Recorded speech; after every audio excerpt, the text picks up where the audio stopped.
Telugu sir and state officials కమిషన్తో ఇచ్చారు.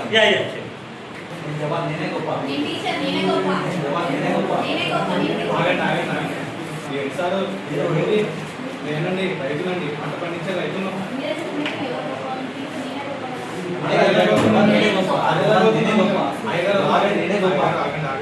రైతు కదా గొప్ప, మీరే చెప్పండి.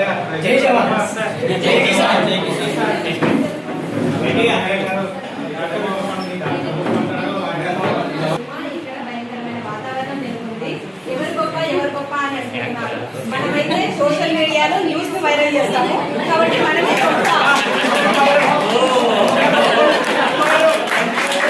పంచాయతీలో తెలియదు కాదు కానీ ధర్మమూర్తి న్యాయమూర్తి దగ్గరికి వెళ్దాం పదండి.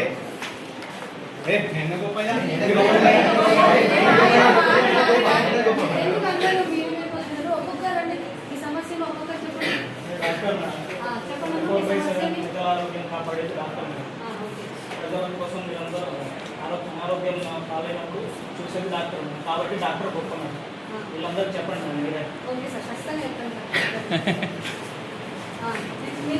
జవాన్ మేడం. జై జవాన్. కోసం ప్రాణాలు త్యాగం చేస్తూ జవాన్ మేడం. దేశంలో ప్రజలు ఇంత ప్రశాంతంగా ఉన్నారంటే కారణం జవాన్. దేశంలో అల్లరి జరిగిన, భారత్లో అల్లరి జరిగిన మొదట బలే జవానే. జై జవాన్. వెరీ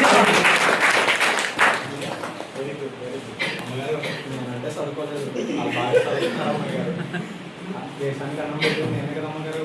ఎండైనా వానైనా ఏమీ లెక్క చేయకుండా పంట పండించేది నేనే కదా అమ్మగారు. చిన్న వర్షానికే ఆనందపడిపోయి అల్ప సంతోషం అమ్మగారు. దేశానికి అన్నం పెట్టేది నేను కదా మేడం. గొప్ప మరి నేనే చెప్పండి మేడం. జై కిసాన్.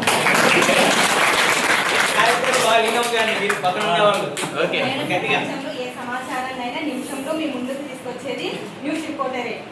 కళ్ళకు కట్టినట్టు చూపించేది కూడా న్యూస్ రిపోర్టరే. కాబట్టి మేమే గొప్ప మేడం.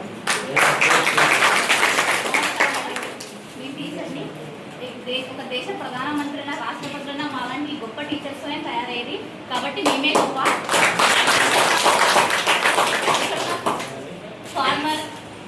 ఫార్మర్ మేము గొప్ప అంటున్నారు, కానీ టీచర్ అని మేమే గొప్ప అని మీరు చెప్పండి మేడం.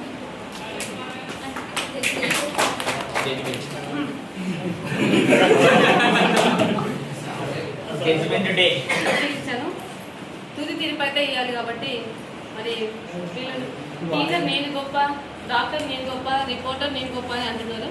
కానీ మనకు రాజ్యాంగంలో ఆర్టికల్ 14లో మనకు ఒక విషయం అయితే ఉంది. అదేంటంటే చట్టం ముందు అందరూ సమానమే. దేశం అభివృద్ధి చెందాలంటే ఇక్కడ ఉన్నటువంటి ప్రతి వృత్తి మనకు అవసరం. ఇందులో మరి మన దేశ అభివృద్ధికి ఆటంకం కలుగుతుంది. కాబట్టి మీరందరూ కూడా సమానం. కాబట్టి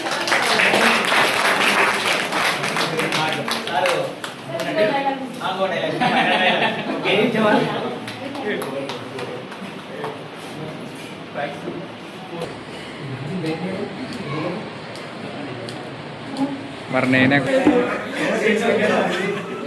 వీళ్ళందరికీ గొప్ప గొప్ప అని నేను చెప్పినాను. కానీ నాకు ఎక్కడో ఏమనిపిస్తుంది అంటే వీళ్ళందరూ తీర్పు తీసింది నేనే కదా, నేనే గొప్ప.